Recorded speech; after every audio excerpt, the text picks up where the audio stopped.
মহাকাশ থেকে এবার ঘরে ফেরা পৃথিবীতে ফিরছেন শুভাংশু শুক্লারা। 2 সপ্তাহ পর ইন্টারন্যাশনাল স্পেস স্টেশন ছেড়ে পৃথিবীর পথে শুভাংশু শুক্লারা। পৃথিবীর উদ্দেশ্যে রওনা শুভাংশু এবং তার 3 সঙ্গীর। আগামীকাল ক্যালিফোর্নিয়ার উপকূলে অবতরণ। তার আগে মহাশূন্যে ফেয়ারওয়েলে বার্তা দিয়েছেন শুভাংশু। আজও ভারত বিশ্ব সেরা, মহাকাশ থেকে শুভাংশুর বার্তা। কথা বলবো অতনু আমার সহকর্মীর সঙ্গে। অতনু, 18 দিন ইন্টারন্যাশনাল স্পেস স্টেশনে কাটিয়ে অবশেষে পৃথিবীতে ফিরছেন শুভাংশুরা এবং প্রায় 22.5 ঘন্টার জার্নি একটা, তারপরে স্প্ল্যাশ ডাউন। তো এই জার্নিটায় কোন কোন ফ্যাক্টর গুরুত্বপূর্ণ হতে পারে? মূলত 5টা ভাগে আমরা এই জার্নিটাকে ভাগ করে ফেলতে পারি। প্রথমটা হলো আনডকিং। এই আনডকিং হয়ে গিয়েছে, আনডকিং 4:30টার মধ্যে শেষ হয়ে গিয়েছে। আনডকিং 4:30 না, মাত্র 5টার মধ্যে পুরোপুরি শেষ হয়ে গিয়েছে। আনডকিং যদিও 4:35 শেষ হওয়ার কথা ছিল, সেটা আরো 10 মিনিট লেগেছে 4:45। তবে সেখানে যে খুব বেশি কিছু হেরফের হয়েছে তা নয়। এই আনডকিং কি? আনডকিং হলো মহাকাশ স্টেশন থেকে মহাকাশ যানকে আলাদা করার যে প্রক্রিয়া, যা ভারতীয় সময় দুপুর 2:20 থেকে শুরু হয়েছিল, তা শেষ হয়ে গেছে 4:45। এবার তাহলে কি হচ্ছে? এবার যেটা হচ্ছে সেটা হচ্ছে তারা গ্রেস ক্যাপসুলে রয়েছে। এই গ্রেস ক্যাপসুল এবার আস্তে আস্তে আস্তে আস্তে দূরে সরে যাচ্ছে আন্তর্জাতিক স্পেস স্টেশন থেকে। দূরে সরে গিয়ে এবার পৃথিবীর অরবিটের মধ্যে ঢুকবে। পৃথিবীর মাধ্যাকর্ষণে প্রবেশ করানোর জন্য একটা গ্রেস ক্যাপসুলের বিশেষ ব্যবস্থা রয়েছে, ইগনাইট করার ব্যবস্থা, যাতে এই গ্রেস ক্যাপসুল তার নিজের একটা গতি তৈরি করবে। এই প্রক্রিয়াটাকে বলা হয় রেট্রোগ্রেড বার্ন। তো এই প্রক্রিয়ার থেকে সবচেয়ে গুরুত্বপূর্ণ প্রক্রিয়া হলে তারপরেও যখন স্পিডটা কন্ট্রোল করতে হবে, কারণ যখন রেট্রোগ্রেড বার্ন হবে তারপরে ধীরে ধীরে এর গতি বেড়ে এতটাই হয়ে যাবে যে প্রতি ঘন্টায় 24,000 থেকে 28,000 কিলোমিটার গতিতে ছুটবে। এবং সেই সময় বায়ুমণ্ডলে প্রবেশের সময় সবচেয়ে গুরুত্বপূর্ণ প্রচন্ড ঘর্ষণের সম্মুখীন হবে এই ক্যাপসুল, এবং তাপ, ভয়ঙ্কর তাপ বা হিট জেনারেট করবে। যদিও তার জন্য হিট প্রোটেক্টর শিল্ড থাকছে, এবং ভিতরে যারা আছেন তারা হয়তো কিছু শব্দ পাবেন, কিন্তু খুব বিশেষ কিছু বুঝতে পারবেন না। এই যে তীব্র ঘর্ষণ বা এই যে তীব্র তাপ তৈরি হবে, তারা তেমন কিছু বুঝতে পারবেন না। তারপর ধীরে ধীরে ধীরে ধীরে গতিবেগ কমবে। পরবর্তীকালে প্যারাশুট রয়েছে, যেমন তুমি বললে স্প্ল্যাশ ডাউন রয়েছে।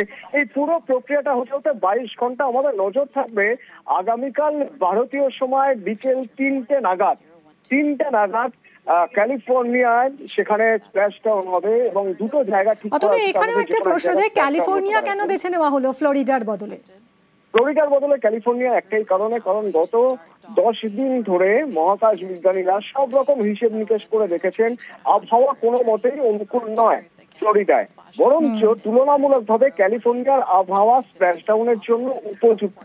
এবং যে কারণে আমরা দেখেছিলাম যে এই মিশন বেশ কিছুটা পিছিয়ে গিয়েছিল, আবহাওয়া ঠিক ছিল না, হাওয়ার গতিবেগ ঠিক ছিল না। তো এই সবকিছু হিসেব নিকেশ করে শেষমেশ ফ্লোরিডা নয়, ঠিক করা হয়েছিল ক্যালিফোর্নিয়া, এবং ক্যালিফোর্নিয়াতে 2টি জায়গা বেছে নেওয়া হয়েছে স্প্ল্যাশ ডাউনের জন্য। এই স্প্ল্যাশ ডাউন হওয়ার পর আগামীকাল বিকেল 3টে আমরা লাইভ সে ছবি নাসা আমাদের প্রতি মুহূর্তে আপডেট দিচ্ছি। আমরা সেই লাইভ ছবি দর্শককে দেখাতে পারবো, যে সময় শুভাংশু শুক্লারা বেরিয়ে আসবেন এই ক্যাপসুল থেকে। নিঃসন্দেহে সে এক মানে অনন্য অভিজ্ঞতা, এবং ভারতের মহাকাশ গবেষণা অনেক দূর এগিয়ে যাচ্ছে এই মিশনের জন্য। একদমই, এবং এই মুহূর্তে গোটা বিশ্বের একটাই প্রার্থনা যে সেফলি পৃথিবীতে এসে পৌঁছন শুভাংশুরা। ঠিক সেই প্রার্থনা তার মায়েরও। अच्छा लग रहा है, वो सब बैठे उसमें फिट हो रहे हैं, सब एक दूसरे को, चारों लोग एक दूसरे को फिट कर रहे हैं, इसमें सब ड्रेसेस पहना रहे हैं सब, तो वो देख के अच्छा लग रहा है। प्रार्थना यही किया था कि वो वहाँ से चलेंगे तो धरती पर सुरक्षित वापस आए, लौट के आकर मिले हम लोगों से आगे। बस यही प्रार्थना भगवान से किया कि उनकी रक्षा करना जैसे हो वैसे, उसी तरह से। एक्साइटमेंट तो बहुत है, बहुत ज़्यादा खुशी हो रही कि 18-20 दिन के बाद बेटा हमारा वापस आ रहा है। तो गौरव की तो कोई सीमा ही नहीं है, ना उसको हम शब्दों में बयां कर सकते हैं। गौरव बहुत ज़्यादा है, बहुत ज़्यादा खुशी महसूस हो रही है, बहुत ज़्यादा। মহাকাশ থেকে এবার ঘরে ফেরা পৃথিবীতে ফিরছেন শুভাংশু শুক্লারা। 2 সপ্তাহ পর ইন্টারন্যাশনাল স্পেস স্টেশন ছেড়ে পৃথিবীর পথে শুভাংশু শুক্লারা। পৃথিবীর উদ্দেশ্যে রওনা শুভাংশু এবং তার 3 সঙ্গীর। আগামীকাল ক্যালিফোর্নিয়ার উপকূলে অবতরণ। তার আগে মহাশূন্যে ফেয়ারওয়েলে বার্তা দিয়েছেন শুভাংশু। আজও ভারত বিশ্ব সেরা, মহাকাশ থেকে শুভাংশুর বার্তা। কথা বলবো অতনু আমার সহকর্মীর সঙ্গে। অতনু 18 দিন ইন্টারন্যাশনাল স্পেস স্টেশনে কাটিয়ে অবশেষে পৃথিবীতে ফিরছেন শুভাংশু রায় এবং প্রায় 22.5 ঘন্টার জার্নি একটা, তারপরে স্প্ল্যাশ ডাউন। তো এই জার্নিটায় কোন কোন ফ্যাক্টর গুরুত্বপূর্ণ হতে পারে? মূলত 5টা ভাগে আমরা এই জার্নিটাকে ভাগ করে ফেলতে পারি। প্রথমটা হলো আনডকিং। এই আনডকিং হয়ে গিয়েছে, আনডকিং 4:30টার মধ্যে শেষ হয়ে গিয়েছে। আনডকিং 4:30 না, মাত্র 5টার মধ্যে পুরোপুরি শেষ হয়ে গিয়েছে।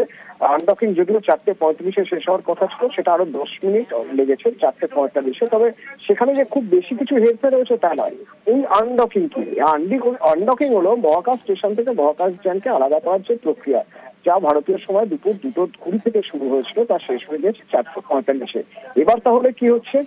এবার যেটা হচ্ছে সেটা হচ্ছে তারা গ্রেস ক্যাপসুলে রয়েছে। এই গ্রেস ক্যাপসুল এবার আস্তে আস্তে আস্তে আস্তে দূরে সরে যাচ্ছে আন্তর্জাতিক স্পেস স্টেশন থেকে। দূরে সরে গিয়ে এবার পৃথিবীর অরবিটের মধ্যে ঢুকবে। এই পৃথিবীর মাধ্যাকর্ষণে প্রবেশ করানোর জন্য একটা গ্রেস ক্যাপসুলের বিশেষ ব্যবস্থা রয়েছে, ইগনাইট করার ব্যবস্থা, যাতে এই গ্রেস ক্যাপসুল তার নিজের একটা গতি তৈরি করবে। এই প্রক্রিয়াটাকে বলা হয় রেট্রোগ্রেড বার্ন। তো এই প্রক্রিয়ার থেকে সবচেয়ে গুরুত্বপূর্ণ প্রক্রিয়া হলে তারপরেও যখন স্পিডটা কন্ট্রোল করতে হবে, কারণ যখন রেট্রোগ্রেড বার্ন হবে তারপরে ধীরে ধীরে এর গতি বেড়ে এতটাই হয়ে যাবে যে প্রতি ঘন্টায় 24,000 থেকে 28,000 কিলোমিটার গতিতে ছুটবে। এবং সেই সময় বায়ুমণ্ডলে প্রবেশের সময় সবচেয়ে গুরুত্বপূর্ণ প্রচন্ড ঘর্ষণের সম্মুখীন হবে এই ক্যাপসুল, এবং ভয়ঙ্কর তাপ বা হিট জেনারেট করবে। যদিও তার জন্য হিট প্রোটেক্টর শিল্ড থাকছে এবং ভিতরে যারা আছেন তারা হয়তো কিছু শব্দ পাবেন, কিন্তু খুব বিশেষ কিছু বুঝতে পারবেন না। এই যে তীব্র ঘর্ষণ বা এই যে তীব্র তাপ তৈরি হবে তারা তেমন কিছু বুঝতে পারবেন না। তারপর ধীরে ধীরে ধীরে ধীরে গতিবেগ কমবে।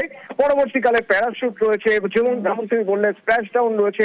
এই পুরো প্রক্রিয়াটা হতে হতে 22 ঘন্টা আমাদের নজর থাকবে আগামীকাল ভারতীয় সময় বিকেল 3টে নাগাদ ক্যালিফোর্নিয়ায় সেখানে স্প্ল্যাশ ডাউন হবে এবং দুটো জায়গা ঠিক করা হয়েছে। এখানেও একটা প্রশ্ন, যে ক্যালিফোর্নিয়া কেন বেছে নেওয়া হলো ফ্লোরিডার বদলে? ফ্লোরিডার বদলে ক্যালিফোর্নিয়া একটাই কারণে, কারণ গত 10 দিন ধরে মহাকাশ বিজ্ঞানীরা সব রকম হিসেব নিকেশ করে দেখেছেন আবহাওয়া কোনো মতেই অনুকূল নয় ফ্লোরিডায়, বরঞ্চ তুলনামূলকভাবে ক্যালিফোর্নিয়ার আবহাওয়া স্প্ল্যাশ ডাউনের জন্য উপযুক্ত। এবং যে কারণে আমরা দেখেছিলাম যে এই মিশন বেশ কিছুটা পিছিয়ে গিয়েছিল, আবহাওয়া ঠিক ছিল না, হাওয়ার গতিবেগ ঠিক ছিল না। তো এই সবকিছু হিসেব নিকেশ করে শেষমেশ ফ্লোরিডা নয়, ঠিক করা হয়েছিল ক্যালিফোর্নিয়া, এবং ক্যালিফোর্নিয়াতে 2টি জায়গা বেছে নেওয়া হয়েছে স্প্ল্যাশ ডাউনের জন্য। এই স্প্ল্যাশ ডাউন হওয়ার পর আগামীকাল বিকেল 3টে আমরা লাইভ সে ছবি নাসা আমাদের প্রতি মুহূর্তে আপডেট দিচ্ছে। আমরা সেই লাইভ ছবি দর্শককে দেখাতে পারবো, যে সময় শুভাংশু শুক্লারা বেরিয়ে আসবেন এই ক্যাপসুল থেকে। নিঃসন্দেহে সে এক মানে অনন্য অভিজ্ঞতা, এবং ভারতের মহাকাশ গবেষণা অনেক দূর এগিয়ে যাচ্ছে এই মিশনের জন্য। একদমই, এবং এই মুহূর্তে গোটা বিশ্বের একটাই প্রার্থনা যে সেফলি পৃথিবীতে এসে পৌঁছন শুভাংশুরা। ঠিক সেই প্রার্থনা তার মায়েরও। अच्छा लग रहा है, वो सब बैठे उसमें फिट हो रहे हैं, सब एक दूसरे को, चारों लोग एक दूसरे को फिट कर रहे हैं, इसमें सब ड्रेसेस पहना रहे हैं सब। तो वो देख के अच्छा लग रहा है। प्रार्थना यही किया था कि वो वहाँ से चलेंगे तो धरती पर सुरक्षित वापस आए, लौट के आकर मिले हम लोगों से आगे। बस यही प्रार्थना भगवान से किया कि उनकी रक्षा करना जैसे हो वैसे, उसी तरह से।